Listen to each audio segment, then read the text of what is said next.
आप लोग, I hope कि बिल्कुल घर जैसे नहीं है तो आदत डाल लीजिए, जीवन में छोटी बड़ी समस्या तो आती ही रहती है। देखिए हम लोग 10th क्लास के मैथ शुरू किए हुए थे और उसमें से जो सेकेंड चैप्टर था आपका बहुपद, बहुपद उसमें हम लोग कॉन्सेप्ट को देखे हुए थे, बहुत अच्छे ढंग से कॉन्सेप्ट देखे हुए थे, उसके फॉर्मूला देखे हुए थे और उससे रिलेटेड जो एग्जाम में जैसे मान लीजिए ऑब्जेक्टिव क्वेश्चन पूछता है, ठीक है ना, उस पर किस तरह ट्रिक से हम लोग चीज़ों को समझ सकते हैं, इन सारी चीज़ों को बहुत अच्छे से हम लोग देखे हुए थे। अब जो है हम लोग क्या करेंगे, चैप्टर बाई चैप्टर। देखिए बुक जो होगा आप लोगों को 10th वाले लोग जितने भी हैं, ये बुक होगा आपका 10th क्लास का BTVC वाला बुक होगा, इसी से हम लोग पढ़ाएंगे, ठीक है ना। और chapter by chapter, question by question हम बनाते चलेंगे। आपके पास यही बुक होना चाहिए, अगर बुक रहेगा तो इससे ज़्यादा फायदा होगा। आप सामने बुक रख के देखेंगे तो चीज़ों को अच्छे से, क्वेश्चंस को अच्छे से समझ सकते हैं, ठीक है ना। और उससे रिलेटेड मान लीजिए आप कोई दूसरे पब्लिकेशन का बुक अगर आप पढ़ रहे हैं, ठीक है ना, और उसमें से कोई प्रॉब्लम होता है, किसी तरह कोई भी समस्या होता है, ठीक है, तो आप पहले टेलीग्राम जो मेरा ग्रुप है उसमें ज्वाइन हो जाइए, एडुवानी के नाम से है, ठीक है ना। आप सभी कोई देखिएगा एडुवानी, आप टेलीग्राम पे जाइएगा, ठीक है ना, और एडुवानी सर्च कीजिएगा, वहाँ पे आएगा, ज्वाइन हो जाइएगा। क्योंकि जो भी हम यहाँ पर पढ़ाएंगे उसका नोट्स जो होगा, जैसे मान लीजिए फॉर्मूला है मैथ का, फर्स्ट चैप्टर सेकेंड चैप्टर पढ़ा रहे हैं बहुपद, अब उसका फॉर्मूला होगा, क्या करेंगे, उसका फोटो खींच करके आपको टेलीग्राम में डाल देंगे, ठीक है ना। अब एक जगह जो होगा ना, पूरा का पूरा इंपॉर्टेंट नोट्स, फॉर्मूला, जितने भी ट्रिक्स होगा वो एक जगह हो गया। अब उससे आपको फ़ायदा क्या होगा कि आप कभी भी एक बार उस चैप्टर को बनाने से पहले एक बार उस नोट्स को अच्छे से देख लेंगे तो जितना भी प्रॉब्लम होगा आपका क्लियर हो जाएगा, ठीक है। तो अब हम आज के इस वीडियो में चैप्टर को देखेंगे, चैप्टर से जितने भी रिलेटेड क्वेश्चंस होंगे इंपॉर्टेंट सभी को हम लोग क्या करेंगे, हल करेंगे और देखेंगे एग्जाम में कैसे क्वेश्चंस, जैसे ऑब्जेक्टिव पूछता है तो ऑब्जेक्टिव में ज़्यादा समय नहीं लगे, तो इसके लिए हम लोग ट्रिक को भी देखेंगे कि कैसे अगर एग्ज़ाम में आता है ऑब्जेक्टिव तो उसको हम लोग अच्छे से बना ले बहुत कम समय में, ठीक है ना। तो देखिए इस बहुपद में हम लोग क्या देखेंगे, बहुपद में चैप्टर हम लोग, चैप्टर होगा 2.1, चैप्टर में आ जाइए आप लोग 2.1, जो आपका पेज नंबर 31 है, 31 नंबर पेज में 2.1 चैप्टर है। क्वेश्चन से यहाँ पे क्या कर रहा है कि यहाँ पर ग्राफ दिया हुआ है, ठीक है ना, और ग्राफ दिया हुआ है, बताया हुआ है कि बताइए यहाँ पर px का कितना शून्यक होगा। यानी मान लीजिए कोई ग्राफ दिया रहेगा, जैसे 2-4 ग्राफ आपको दिया रहेगा, आपको हम समझा रहे हैं, आपके पास बुक होगा तो बहुत अच्छे से समझे होइएगा। यहाँ पर आपका टोटल जो क्वेश्चंस है, यहाँ पर टोटल क्वेश्चंस 6 क्वेश्चंस, यहाँ पर ग्राफ दिया हुआ है, इसी ग्राफ का आपको हल निकालना है, ठीक है ना। तो पहले हम ये पूरा ग्राफ को हम लोग एक एक करके बना लेते हैं, ठीक है ना। और उसके बाद बहुत ही आसान है, एक बार समझ जाइएगा तो आपको आसानी से बन जाएगा, इसमें कोई बड़ा चीज़ नहीं है, ठीक है ना। तो उसको पहले कंसेप्ट को समझ लीजिए। देखिए कह रहा है क्या कि मान लीजिए यहाँ पर कोई ग्राफ देगा, ठीक है ना, ग्राफ यहाँ पर दे देगा, ये ग्राफ हो गया मान लीजिए आपका। ये ग्राफ में जो सुता हुआ लाइन होता है उसको हम लोग एक्स कह लेते हैं और जो खड़ा लाइन होता है उसको वाई कहते हैं, ठीक है ना। अब देखिए बात को समझिएगा कि अब ये ग्राफ में हम देखेंगे कि जो ग्राफ पर लाइन खींचा गया होगा, बात समझिए कि नहीं, जैसे मान लीजिए हम यहाँ पर ऐसे खींच देते हैं, ऐसे होगा। एक और ग्राफ आपको हम बताते हैं, ये ग्राफ है और एक ऐसे लाइन, मान लीजिए ऐसे लाइन हो गया, ठीक है ना। तो कहेगा कि इसमें से बताइए इस ग्राफ में, ठीक है ना, शून्य कितने होंगे, ठीक है ना। तो शून्य अगर पूछेगा ग्राफ के बेस पर, अगर शून्य पूछेगा कि शून्य कितना होगा तो कुछ नहीं करना है, बस एक चीज़ हमेशा ध्यान रखना है कि ये जो ग्राफ का लाइन है, बस समझिए कि नहीं, एक्स अक्ष पर कितनी बार प्रतिच्छेद कर रहा है, एक्स अक्ष पर कितने बिंदु पर ये कट रहा है। तो सबसे पहला बात कि 1 बिंदु, 2 बिंदु और 3 बिंदु, अर्थात कहने का मतलब ये जो लाइन जा रहा है, ग्राफ खींचा गया हुआ है, ठीक है ना, उसमें से ये जो एक्स अक्ष पर ये जो लाइन है 3 बिंदु पर काट रहा है, यानी 1 यहाँ पर हो गया, 2 यहाँ पर 3।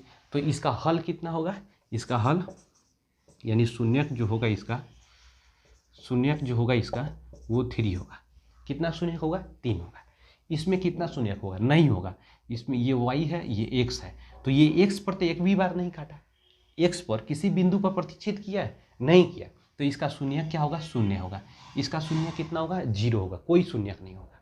बात समझ आ रहा है कि नहीं आ रहा है। तो इस तरह का एग्जाम में अगर क्वेश्चन पूछेगा तो बहुत आसानी से आप बना सकते हो। अब देखिए एक यहाँ पर पहला क्वेश्चन तो दिया हुआ है डायरेक्ट ऐसे, मान लीजिए ग्राफ है और यहाँ पर दे दिया हुआ है ये y अक्ष है ये x अक्ष है, तो ये बताइए ये जो है इसका शून्यक कितना होगा, तो शून्यक इसका शून्य होगा, कोई शून्यक नहीं होगा, कोई शून्यक नहीं होगा। क्यों, क्योंकि ये x अक्ष पर नहीं काट रहा है मेरे भाई, यहाँ पर जब भी एक अक्ष पर काटेगा, जितना बार काटेगा उतना शून्यक होगा, एक अक्ष पर नहीं काटेगा शून्यक नहीं होगा। बिल्कुल बवाल तरीका से समझ गए। अब देखिए क्वेश्चंस कभी कभी ऐसे पूछेगा कि मान लीजिए कि आपको एक ग्राफ दे देगा, ये ग्राफ दे देगा, ठीक है, एक्स हो गया, ये वाई हो गया, ग्राफ दे दिया, और ऐसे एक लाइन खींच देगा। कहेगा क्या है, इस पर जो ग्राफ खींचा गया हुआ है, ये जो ग्राफ में ये जो ग्राफ ये किस बहुपद का हो सकता है, ये ग्राफ किस बहुपद का होगा, किस बहुपद का हो सकता है, बहुपद का हो सकता है। तो ये याद रखिएगा, रैखिक बहुपद का होगा, रैखिक बहुपद का होगा। देखिए रैखिक बहुपद का जो ग्राफ होता है एक सरल रेखा में होगा। तो देखिए ये रैखिक बहुपद का जो ग्राफ, जैसे ये ही है, ये क्या है, सरल रेखा में है, तो रैखिक बहुपद, ठीक है ना। तो रैखिक बहुपद का ग्राफ कितना होगा भाई साहब, आपको सरल रेखा में, सीधा रेखा में होगा। लेकिन द्विघातीय बहुपद का, बात समझे कि नहीं, द्विघातीय बहुपद का जो ग्राफ होता है वो परवलयी आकार का होता है, बात समझे कि नहीं। अर्थात ऐसे होगा, मान लीजिए आपको हम देते हैं, ये समझ जाइएगा, सीधा लाइन होगा तो रैखिक बहुपद, ठीक है ना। अब देखिए एक मान लीजिए यहाँ पर ऐसे दिया रहेगा, ठीक है, और ऐसे रहेगा, तो ये परवलयी आकार का हो गया, मतलब यू की भांति होगा, ठीक है ना। जब यू की तरह बना हुआ रहेगा, ठीक है ना, तो इसका मतलब क्या समझ गई, ये आपका ये द्विघातीय बहुपद का, द्विघातीय बहुपद का है। किस बहुपद का है, द्विघातीय बहुपद का है। अब देखिए इसमें दो क्वेश्चंस पूछता है, कहेगा क्या कि यदि द्विघातीय बहुपद में यहाँ पर देखें कि ये जो परवलयी आकार यू जो है, ये यू जो है ये किस में है, ये जो है एक्स अक्ष के ऊपर ये किस रूप में है, ये धनात्मक कोटि में, ये धनात्मक क्षेत्र में है, बात समझे कि नहीं। ये क्या है, ये धनात्मक खंड में है, बात समझे कि नहीं। तो इसका मतलब ये हुआ कि यहाँ पर खूब ध्यान से देखिएगा, यदि ये भाई साहब ऊपर की तरफ होगा, ये जो होगा यू ऊपर की तरफ होगा, यू ऊपर की तरफ होगा, इसका मतलब यहाँ पर एक्स स्क्वायर का गुणांक क्या होगा, धनात्मक होगा। जैसे ध्यान दीजिएगा, मान लीजिए कि यहाँ पर ग्राफ में यू बना, तो ये द्विघातीय बहुपद हो गया। तो द्विघातीय बहुपद का व्यापक रूप क्या होता है, जो बच्चे पढ़े होंगे भाई साहब 9th में भी, और हम कॉन्सेप्ट पढ़ाए हैं, बहुत अच्छे से समझ गए होंगे। द्विघातीय बहुपद का व्यापक रूप क्या होता है, A X square plus B X plus C, ठीक है, यही ना होता है इसका व्यापक रूप। अब बताइए, तो यानी यही एक्स स्क्वायर का जो गुणांक होगा, यदि भाई साहब धनात्मक होगा, धनात्मक होगा, तो जो परवलयी यानी यू जो होगा ये ऊपर की तरफ, इसका मुंह जो होगा, इसका मुंह जो होगा ऊपर की तरफ होगा। लेकिन अगर भाई साहब इसका मान अगर ऋणात्मक, जैसे मान लीजिए -2 रहेगा, -4 -6 रहेगा, इस तरह कुछ भी रहेगा, ठीक है ना, अगर ऋणात्मक होगा तो ये यू ऐसे हो जाएगा, ये नीचे की तरफ हो जाएगा, ठीक है। तो कहेगा क्या कि द्विघातीय बहुपद का ग्राफीय रूप कैसा होगा, परवलयी आकार का होगा, यू आकार का होगा, ठीक है। तो द्विघातीय बहुपद अगर यू ऊपर की तरफ है तो एक्स स्क्वायर का गुणांक क्या होगा, धनात्मक होगा, ऊपर धनात्मक, ऊपर क्या होगा, धनात्मक, और नीचे क्या होगा, ऋणात्मक, यानी यू जब नीचे की तरफ होगा तो वो ऋणात्मक हो जाएगा, ठीक है। तो अब देखिए एग्जाम में क्वेश्चंस कैसे पूछेगा कि रैखिक बहुपद का ग्राफीय रूप कैसा होगा, सरल रेखा में होगा। ग्राफ कैसा होगा, सरल रेखा में होगा। द्विघातीय बहुपद का ग्राफ कैसा होगा, परवलयी यानी यू आकार का होगा। बिल्कुल बवाल तरीका से समझ गया, दिमाग में चिपका, ठीक है ना। अब एक और बात प्यार से समझिएगा, बहुत ही आराम से देखिए, कभी कभी क्वेश्चन पूछता है कि द्विघातीय बहुपद का शून्यकों का संख्या कितना होगा, तो जितना घात होगा बहुपद का उतना उसका शून्यक होगा। तो द्विघातीय बहुपद का घात कितना होता है, 2 होता है, तो उसका शून्यक भी 2 होगा। त्रिघातीय बहुपद का घात कितना होता है, 3 होता है, इसलिए उसका शून्यक भी 3 होगा। अगर कहेगा चतुर्घातीय बहुपद का शून्यक कितना होगा, तो चतुर्घातीय बहुपद का घात कितना होगा, 4 होगा, इसीलिए उसका शून्यक भी कितना होगा, उसका शून्यक भाई साहब हमेशा 4 होगा, ठीक है ना। अधिकतम 4 होगा, कम से कम 1 भी हो सकता है, बस अब देख नहीं। तो अधिकतम शून्यकों का संख्या जो होता है उसके घात के बराबर होता है, बहुपद के घात के बराबर अधिकतम शून्यकों का संख्या होता है। यदि बहुपद का घात मान लीजिए 100 रहेगा तो उसके शून्यकों का संख्या अधिकतम कितना हो सकता है, 100 हो सकता है। बिल्कुल समझ आ गया। अच्छा, एक और ट्रिक याद रखिएगा, जितना घात वाला बहुपद होगा, ठीक है ना, उसमें पदों का संख्या उस घात से 1 ज़्यादा होगा, ठीक है ना। उसमें अधिकतम पदों का संख्या कितना ज़्यादा होगा, उस घात से 1 ज़्यादा होगा। जैसे मान लीजिए कहेगा क्या, द्विघातीय बहुपद में कितना पद हो सकता है, अधिकतम कितना पद हो सकता है। तो द्विघातीय बहुपद में बहुपद का घात कितना, 3 हो गया, इसलिए इसमें अधिकतम द्विघातीय बहुपद में 2 होगा ना, इसलिए इसमें अधिकतम पदों का जो संख्या होगा वो क्या हो जाएगा भाई साहब, 3 हो जाएगा। ठीक है, क्या कर रहे थे कि बहुपद में पदों का संख्या है, तो एकदम दिल दिमाग और ये जो है खोपड़ी में बैठा कर रखना है बात को, कि बहुपद में अधिकतम पदों का संख्या उसके घात से 1 अधिक होगा। अब बहुपद का घात क्या कराता है, किसी भी बहुपद में, बात समझ नहीं, चर राशि का अधिकतम घात उस बहुपद का घात कहलाता है। बात समझ आ गया कि नहीं आ गया, एकदम बिल्कुल दिमाग में बैठा लीजिएगा हमेशा, ठीक है ना, और बवाल मचा सकते हैं। एग्जाम में हमेशा इस चैप्टर से ऑब्जेक्टिव मिनिमम 3 नंबर का रहेगा, अगर 100 नंबर का ऑब्जेक्टिव आपसे पूछा जा रहा है तो दुगुना ऑब्जेक्टिव, तो 3 नंबर 4 नंबर का ऑब्जेक्टिव रहेगा। जो हम बात बता रहे हैं भाई साहब, अगर दिमाग में अगर अच्छे से समझ के बैठा लिए हुए तो समझ जाइए कि अब ऑब्जेक्टिव बिना कुछ सोचे यूँ एकदम गर्दा मचा सकते हैं, बवाल उड़ा सकते हैं। बात समझे कि नहीं। तो अब देखिए, इतना बात तो क्लियर हो गया कि अगर ग्राफ पर पूछेगा कि इस बहुपद का शून्य कितना होगा इसमें, तो बस कुछ नहीं देखना है कि इस अक्ष पर कितना बार काटा है, तो एक्स अक्ष पर जितना बार काटेगा उसका शून्य उतना होगा। अगर एक भी बार नहीं काटेगा तो उसका शून्य होगा।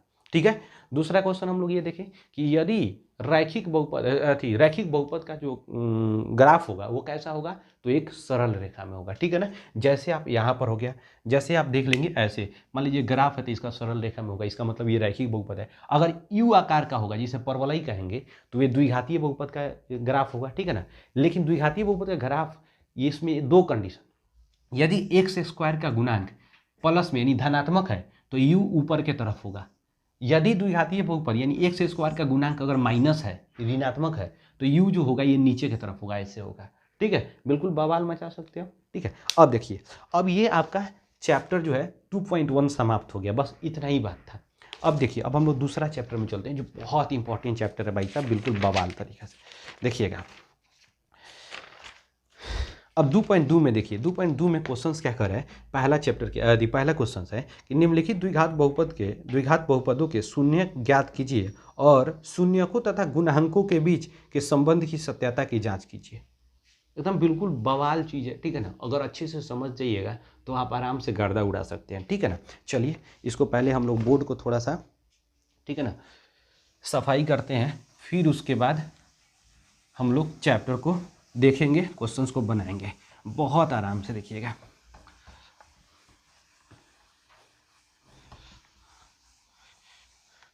देखिए क्वेश्चन क्या कर रहा है कि पहले हम क्वेश्चन पहले समझ लेते हैं। देखिए क्वेश्चंस क्या कर रहा है कि यहाँ पर 1 नंबर में क्वेश्चंस क्या कर रहा है कि निम्न द्विघातीय बहुपदों को शून्य ज्ञात कीजिए। कह रहा है क्या, द्विघातीय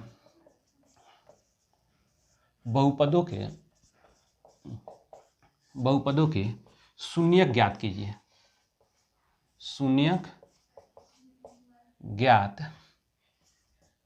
कीजिए एवं उनके संबंधों, उनके बीच संबंध, बेसिकली उनके शून्यकों एवं गुणांकों के बीच, बेसिकली उनके कीजिए एवं उनके शून्यकों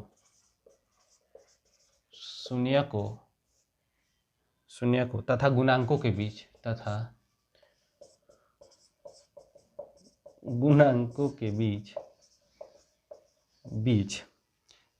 के बीच के संबंध की सत्यता, के संबंध के बीच संबंध की सत्यता की जांच करें। भाई ये तो क्वेश्चंस का आपका इससे रिलेटेड क्वेश्चन टोटल 6 क्वेश्चंस दिया हुआ है, चैप्टर नंबर 2.2 पेज नंबर 36। ठीक है ना, तो पेज नंबर आप 36 देख लीजिएगा। अब यहाँ पर हम नहीं लिख रहे हैं क्योंकि यहाँ पर जो है भाई साहब यहाँ पर चमक रहा है शायद, ठीक है ना, लेकिन कोई बात नहीं, इसीलिए हम इधर थोड़ा सा लिख रहे हैं। अब देखिए, हमको सबसे पहले शून्य ज्ञात करना है। तो सबसे पहले याद रखिए कि कोई भी बीजीय व्यंजक है, कोई भी बहुपद है, ठीक है ना, तो यदि बहुपद वो है तो सबसे पहले उसका शून्यक निकालने के लिए हम उसका गुणनखंड करेंगे। 9th क्लास में आप पढ़े थे कि किस तरह जो है बहुपद का गुणनखंड निकाला जाता है। कैसे उसका गुणनखंड किया जाता है, ठीक है ना। फिर भी हम एक बहुत ही सिंपल भाषा में एकदम जीरो लेवल से हम आपको बताएंगे कि कैसे आप जो है बहुपद का गुणनखंड कर सकते हैं, ठीक है ना। तो चलिए हम लोग चीज़ों को देखते हैं। पहला क्वेश्चन क्या कर रहा है, यहाँ पर पहला ही क्वेश्चन कर रहा है एक्स स्क्वायर माइनस 2x। पहला क्वेश्चन कर रहा है x square minus 2x plus 8 है, -8 है, -8 एक्स स्क्वायर माइनस 2x -8। अब सबसे पहले ये क्या करें, शून्य ज्ञात कीजिए। मेरे भाई मेरे राजा, सबसे पहले शून्य ज्ञात करने के लिए आपको गुणनखंड करना पड़ेगा। अब गुणनखंड कीजिए आराम से, एकदम बवाल तरीके से। देखिए गुणनखंड करने के लिए आपको कुछ नहीं करना है, आपको दो चीज करना होता है, ठीक है ना।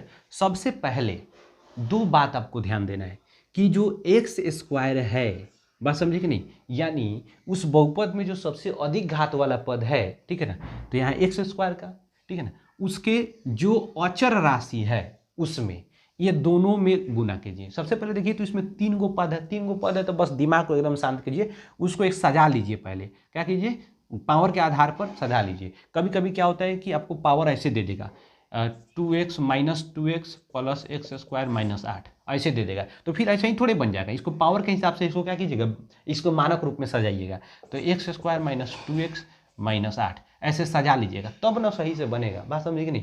कहने का मतलब आपको पैंट शर्ट दिया जाएगा तो ऐसा थोड़ी है कि जैसे मन करेगा, मान लीजिए पहले अगर शर्ट दिया जाए, पैंट दिया जाए, जिस तरह दिया जाएगा उसी तरह थोड़े पहन लीजिएगा। एक हिसाब से एक सिस्टम पर नहीं होता, अच्छा लगता है। बात समझे कि नहीं। कहीं भी जाइएगा तो इज्जत वैल्यू होगा, नहीं तो जिस तरह मन करेगा पहन लीजिएगा, ठीक है ना। लोग कहेगा पूरा लोल है, एकदम बकलोल है ये। तो ऐसे नहीं करना है, आपको एक मानक रूप में पहले सजाना है ताकि एक प्रॉपर आंसर आपका आ सके। अब देखिए कहने का मतलब ये है कि एक्स स्क्वायर का गुणांक, मतलब ये कि आपको इसमें ध्यान ये देना है कि एक्स स्क्वायर का गुणांक क्या है। गुणांक का मतलब इसका अंक क्या है, इसके गुना में जो अंक है वो क्या है। तो एक्स स्क्वायर में कोई अंक दिख रहा है, नहीं दिख रहा है, नहीं दिख रहा है, इसका मतलब समझ जाइए भाई साहब, बड़ी खतरनाक बात है। जो नहीं दिखता है ना भाई साहब, वो बहुत खतरनाक होता है। इसलिए इसका यहाँ पर एक है, कुछ नहीं दिख रहा है, इसका मतलब क्या है, एक है। यहाँ पर तो साफा एकदम दिख रहा है, ठीक है ना, क्या है, 8 है। तो 1 और 8 में गुना कीजिएगा तो 8 आएगा। हम इधर समझाने की बात कर रहे हैं। देखिए इसको बनाने के लिए तो हम 30 सेकेंड के अंदर में बना सकते हैं, बात समझ नहीं, गुना इसका शून्य निकाला जा सकता है, लेकिन समझा रहे हैं आपको। जब समझ जाइएगा ना तो आप समझे कि नहीं, आग लगा सकते हैं। तो देखिए 1 में 8 से गुना कीजिएगा तो आपको 8 होगा। अगर मान लीजिए यहाँ 2x स्क्वायर रहता है तो यहाँ पर 2 में 8 से गुना करते, 3x स्क्वायर रहता है तो 3 में 8 से, हमको अंक से मतलब है, इसलिए 1 में 8 से गुना कीजिएगा, 8 आ गया। अब देखिए, अब कुछ नहीं करना, अब बीच वाला पद को देखिए।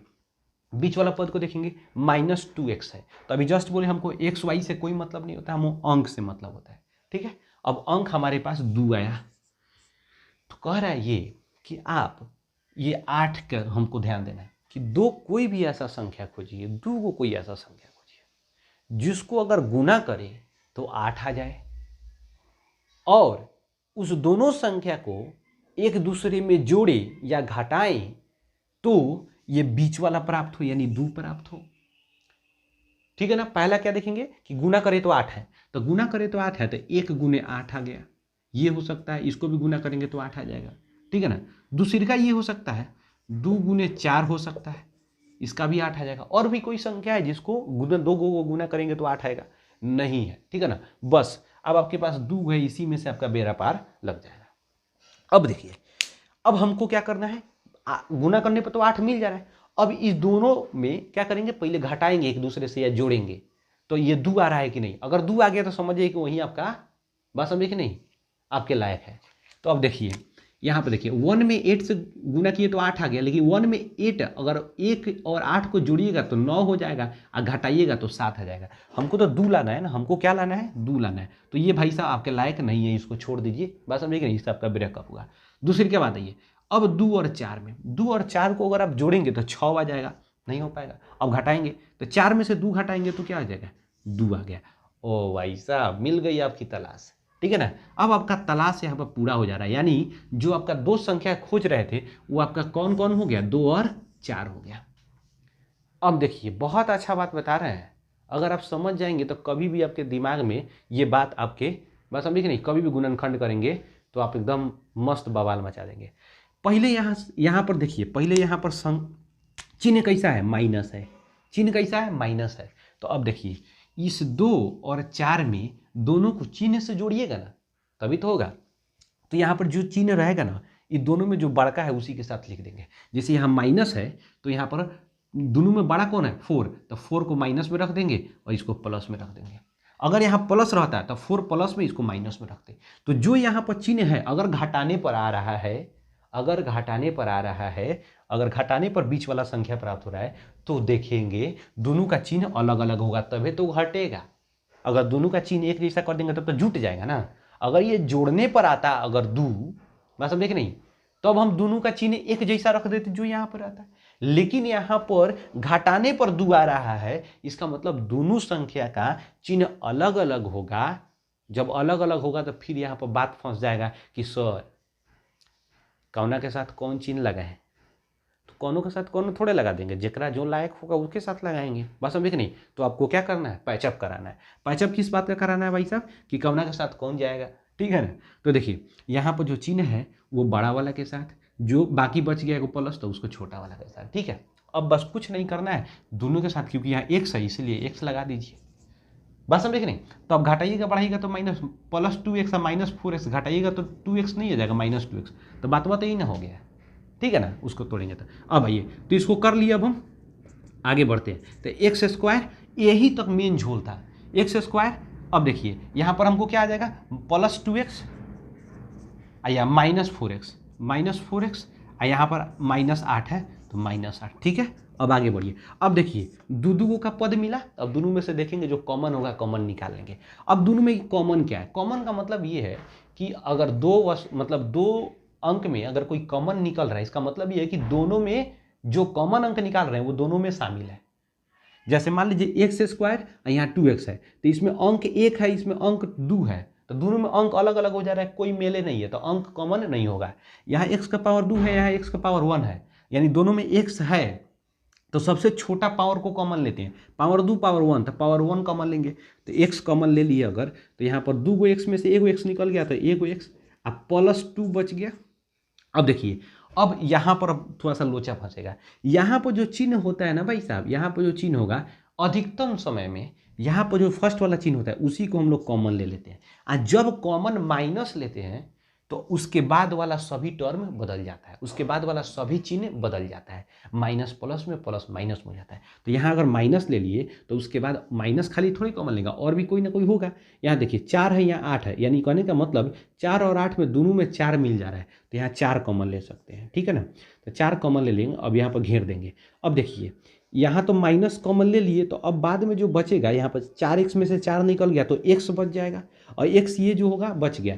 अब देखिए यहाँ माइनस है, यहाँ जब माइनस है, यहाँ खुद माइनस कॉमन लिए, तो बोले थे ना कि जब माइनस कॉमन लीजिएगा तो चिन्ह बदल जाएगा, तो यहाँ पर क्या हो जाएगा आपका प्लस, क्योंकि यहाँ पर माइनस कॉमन लिए। तो 8 में से 4 निकल जाएगा, तो 2 निकलने का मतलब सीधे समझ जाइए कि वहाँ भागा दे रहे हैं हम। बात समझ आए कि नहीं आया। जैसे हम 8 को 4 गुने 2 लिख सकते हैं, तो 4 तो निकल गया तो बचा 2 ही ना, तो यहाँ पर 2 लिख दिए। अब देखिए खूब प्यार से मोहब्बत से देखिएगा कि ये x प्लस 2 और x प्लस 2 ये दोनों कॉमन अब हो सकता है कि नहीं। अब ये दोनों भी कॉमन हो सकता है कि नहीं हो सकता है, बिल्कुल हो सकता है। तो x प्लस 2 इधर से x माइनस 4 इधर से, ठीक है ना। आगे आपको अच्छा क्वेश्चन क्या कह रहा था कि आपको शून्यक निकालना है। क्या निकालना है, शून्यक निकालना है। तो जब शून्यक निकालना है इसका मतलब क्या है कि बहुपद शून्य के बराबर होना चाहिए तभी तो शून्यक निकलेगा। तो लिखेंगे यदि यदि यदि x प्लस 2 इक्वल टू 0, अगर x प्लस 2 0 के बराबर कर दे, क्योंकि हमको तो शून्य का निकालना है इसलिए 0 के बराबर करेंगे, तो x बराबर क्या हो जाएगा, ये प्लस 2 बराबर को उधर जाएगा तो माइनस 2 में उधर जाएगा, ठीक है ना।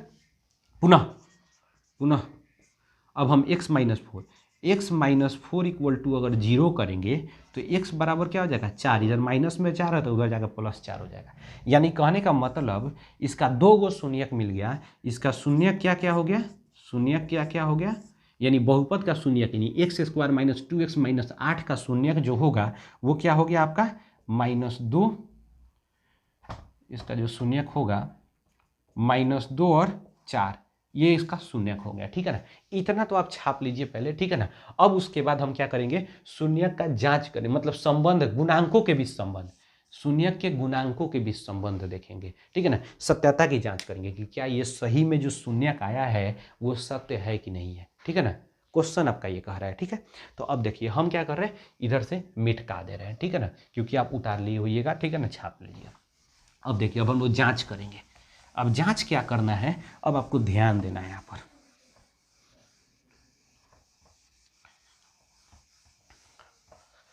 -2 और 4 याद रखिएगा। शून्य कितना आ गया इसका, शून्य का आ गया -2 और 4 शून्य का। अब जांच करना है, गुणांकों का जांच करना है, ठीक है ना। अब गुणांकों का जांच करना है। अब गुणांकों का जांच करना है तो इसके लिए आपको क्या करना है, तो मान लीजिए कि ये जो शून्यक है भाई साहब, ये जो शून्यक है इसका शून्यक एक दुग हो गया, -2 और 4, तो द्विघातीय बहुपद का शून्यक अल्फा और बीटा हम लोग सोचे थे कि नहीं। तो इसको मान लीजिए कि अल्फा इक्वल टू क्या हो जाएगा, यहाँ पर शून्यक जो है, शून्यक जो है आपका अल्फा बराबर क्या हो जाएगा -2 और बीटा बराबर क्या हो जाएगा 4, ठीक है ना। तो आप याद रखिए कि अल्फा प्लस बीटा बराबर फॉर्मूला क्या हो रहा था, फॉर्मूला अल्फा प्लस बीटा बराबर फॉर्मूला क्या था, आपको देखेंगे कि -b/a होता था, फॉर्मूला आपको हम बताए हुए थे। तो अल्फा प्लस बीटा अगर देखेंगे यहाँ पर तो -2 आप प्लस बीटा 4 हो जाएगा। तो अगर इसको देखेंगे तो -2, चलिए हम आगे ही लेके चलते हैं, -2 आप +4, दोनों अलग अलग जाति का है, अलग अलग चिन्ह है तो घटेगा। तो देखिए -2 और +4 यानी 4 में से 2 घटाएंगे तो क्या हो जाएगा, 2 हो जाएगा, लेकिन चिन्ह प्लस होगा क्योंकि प्लस का संख्या ज़्यादा है तो 2 हो गया यहाँ पर, ठीक है ना। अब देखिए अब 2 जो होगा था अल्फा प्लस बीटा बराबर फॉर्मूला, यानी 2 है इसका बाटा में आप 1 समझ जाइएगा, 2 का मतलब बाटा में कुछ नहीं तो 1 हो गया ना। अच्छा अब देखिए अल्फा प्लस बीटा बराबर फॉर्मूला क्या होता है, अल्फा प्लस बीटा बराबर फॉर्मूला होता है, अल्फा प्लस बीटा बराबर फॉर्मूला क्या होता है, वो ये जो है -b/a होता है। तो -b यहाँ पे कहने का मतलब क्या है कि माइनस x का गुणांक बाटा x² का गुणांक, ठीक है ना। अब देखिए यहाँ पर क्या आ गया, यहाँ पर देखिए अल्फा प्लस बीटा बराबर इतना आ गया था, अल्फा प्लस बीटा क्या हो गया 2/1 हो गया बराबर माइनस। अब देखिए आपका किताब में जो आपका समीकरण दिया था, समीकरण क्या था आपका किताब में, देखिए समीकरण, इसी का नाम हम लोग गुणनखंड किए हैं, गुणनखंड हम लोग किसका किए हैं, x² - 2x - 8, यही ना, इसी का ना गुणनखंड किए हम लोग। अब देखिए क्या कर रहा है कि -b/a, तो b किसका होता है, x का गुणांक होता है, तो x का गुणांक क्या है -2 है, तो -2, यहाँ ऑलरेडी पहले से माइनस लगा था माइनस, x का गुणांक क्या है -2, तो -2 अब बाटा x² का गुणांक क्या है, तो x² का गुणांक कुछ नहीं है तो 1 है, 1 कर दीजिए। अब देखिए ये माइनस और माइनस क्या हो जाएगा, प्लस हो जाएगा, तो 2/1 बराबर 2/1, ये सही है कि नहीं है, सत्य है कि नहीं है, सत्य है। अब alpha plus beta, alpha into beta के भी इसी तरह कर लेंगे, तो अल्फा इंटू बीटा का इसी तरह करेंगे तो क्या हो जाएगा, अल्फा इंटू बीटा की अगर बात करेंगे हम तो अल्फा इंटू बीटा बराबर क्या होता है c/a फॉर्मूला होता है। c का मतलब क्या हो गया यहाँ पर, c का मतलब क्या हो गया, c का मतलब ये हो गया कि आपको अचर पद अब बाटा x² का गुणांक, अचर पद बटा x² का गुणांक। अब देखिए अल्फा इंटू बीटा, तो अल्फा -2 गुणे बीटा 4 बराबर, अब देखिए c का मान यानी अचर पद, c का मान क्या हो गया यहाँ पर -8 है, तो -8 अब बटा a का मान क्या हो गया 1 है, तो 1। अब देखिए -2 और 4 में गुना करेंगे तो -8 अब बता -8/1, तो यानी बटा 1 में कोई वैल्यू नहीं होता है, तो 8 बराबर -8, ठीक है ना। ये भी प्रूव हो गया कि नहीं हो गया, बस इसी तरह आपको जांच करना है, ठीक है ना। आई होप कि ये वाला बात आपको समझ आया होगा कि पहले क्या कीजिए, बहुपद का क्या कीजिए, गुणनखंड निकालिए और गुणनखंड निकालने के बाद उसका शून्यक निकालिए। और शून्यक जब निकाल लीजिए तो अल्फा प्लस बीटा हो गया और दोनों तरफ अल्फा प्लस बीटा बराबर फॉर्मूला निकाल के अगर दोनों बराबर हो गया तो मान लीजिए कि शून्यक क्या है, इसका सत्य है। ठीक है ना, ये क्या करेंगे, प्रूव्ड हो जाएगा।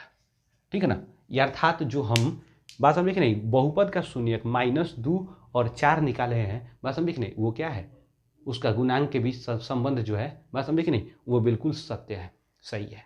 ठीक है, अब इसी का हम एक और फॉर्मूला, इसी का दूसरा नंबर हम लोग देख लेते हैं।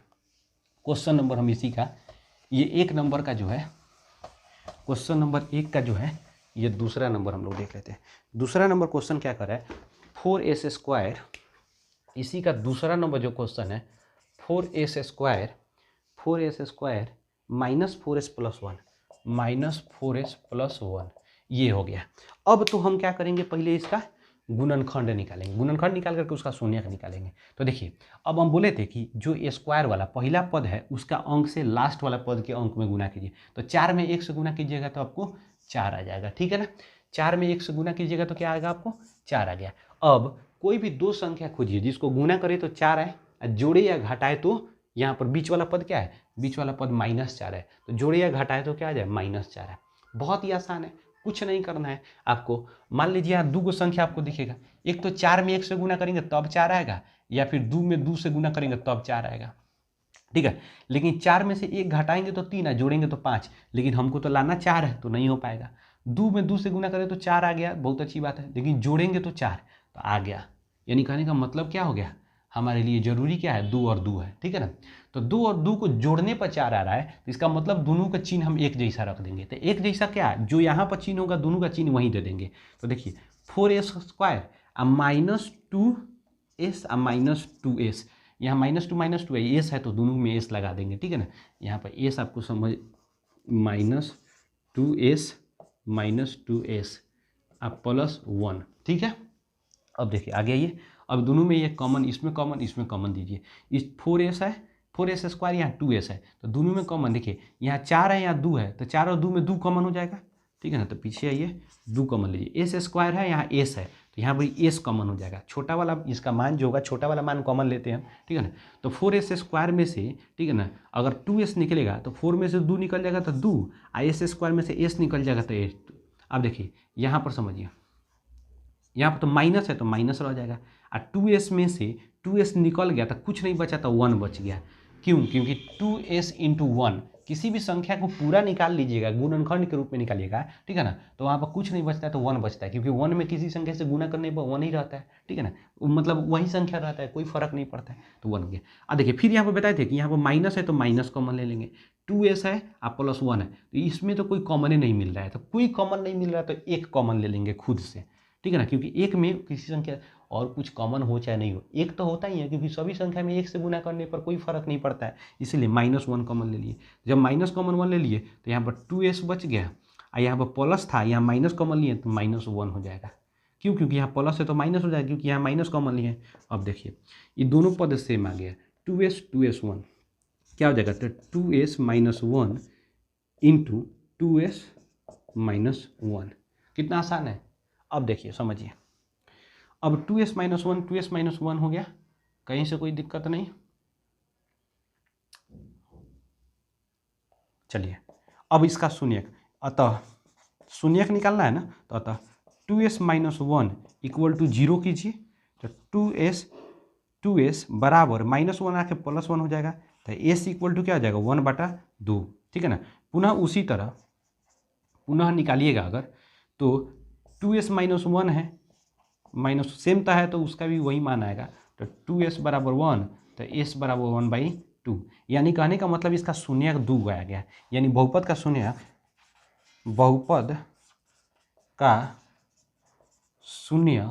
शून्यक कितना हो जाएगा आपका, 2, 1/2 और 1/2। बहुपद का शून्यक 2 आ गया, 1/2। ठीक है ना। अब देखिए, अब आपको कुछ नहीं करना है भाई साहब, बिल्कुल बवाल तरीका से अब सत्यता का जांच करना है। अब जांच करना है, अब जांच कीजिए, 2 को बहुपद का शून्यक आ गया, यानी जांच में शून्यक में अल्फा = 1/2 और उसी तरह बीटा इक्वल टू 1/2, 2 क्वेश्चन आ गया। तो अब देखिए जांच में क्या करना है, अल्फा प्लस बीटा का जांच करना है। अल्फा प्लस बीटा बराबर माइनस बी बटा ए फॉर्मूला होता है। माइनस बी का मतलब क्या हो गया यहाँ पर आप समझ रहे हैं, यानी एक्स का माइनस एक्स का गुणांक बटा एक्स स्क्वायर का गुणांक। तो अल्फा प्लस बीटा में 1/2 प्लस 1/2 करेंगे ना, 1/1/2 बराबर। अब देखिए यहाँ पर देखिए b का मान क्या है, b का मतलब दूसरा पद है, b का मतलब दूसरा पद है, तो -4 है। b का मान कितना है, -4, तो माइनस तो ऑलरेडी फॉर्मूला में है। अब b का वैल्यू -4 है, इसलिए -4 रख देंगे। अब बाटा देखिए b का मान, अब बाटा a है, देखिए यहाँ पर 4, तो a यानी a का मतलब पहला पद, a का मतलब पहला पद, b का मतलब दूसरा पद, c का मतलब तीसरा पद, d का मतलब चौथा पद। ये ध्यान रखिएगा, ठीक है ना, ABCD का नंबरिंग के हिसाब से। ट्रिक है एक तरह से, जरूरी नहीं है उसका, ठीक है ना, ट्रिक के माध्यम से बता रहा है। हो गया, और a का वैल्यू क्या हो जाएगा, 4 हो जाएगा। बहुत अच्छी बात है। अब देखिए, अब यहाँ पर आइए 1/2 और 1/2, इसको अब उतना मत सोचिए कि उसका LCM लेंगे बटा पर जोड़ करेंगे यार, आधा और आधा जोड़ोगे तो 1 हो जाएगा, इसमें सिंपल बात है। और देखो माइनस और माइनस प्लस हो जाएगा, 4 में 4 से भागा दोगे तो 1 हो जाएगा। हो गया कि नहीं हो गया, प्रूफ हो गया। पुनः अब अल्फा प्लस बीटा कर लिया, तो अल्फा इंटू बीटा करोगे, तो अल्फा इंटू बीटा बराबर फॉर्मूला क्या होता है, C/A फॉर्मूला होगा। तो अल्फा इंटू बीटा का मतलब ये हो गया, तो -1 इंटू -1, तो सॉरी 1/2 इंटू 1/2, तो 1/2 गुने 1/2 बराबर C/A। तो C का वैल्यू क्या हो जाएगा, 1 हो जाएगा, C का वैल्यू 1 हो जाएगा। और A का वैल्यू कितना है, 4 है, तो यहाँ पर 4 रख दोगे। तो -1 माइनस मतलब 1/2 इंटू 1/2 करोगे, तो एक में ऊपर वाला के ऊपर से गुना करते हैं, और नीचे वाला में 4 हो जाएगा, 1/4। बिल्कुल ये भी सत्य, ये भी प्रूव हो गया। तो बस इसी तरह करना है, ठीक है ना। तो आई होप कि यहाँ पर तो आप क्लियर समझ आया होगा, ठीक है ना। अब हम लोग जो है नेक्स्ट वीडियो में हम लोग क्या करेंगे, जो अगर आपसे बन जा रहा है भाई साहब, जितने भी 10th वाले लोग हैं, अगर आपसे इस चैप्टर में बन जाएगा तो जरूर आप बनाइए, और कमेंट बॉक्स में जरूर कमेंट कीजिए कि सर आपसे कितना बना और कौन कौन सा क्वेश्चन, कितना नंबर का क्वेश्चन नहीं बना, ठीक है ना। हम नेक्स्ट वीडियो में आएंगे तो जरूर उसका आपको हल करेंगे, ठीक है ना। और जो भी तरह का बात आपसे किसी भी तरह कोई भी बात अगर पूछना हो तो जरूर कमेंट बॉक्स में कमेंट कीजिए, और बिल्कुल उसका हम लोग विचार करेंगे, उस पर देखेंगे, समझेंगे। मिलते हैं नेक्स्ट वीडियो में, तब तक के लिए जय हिंद।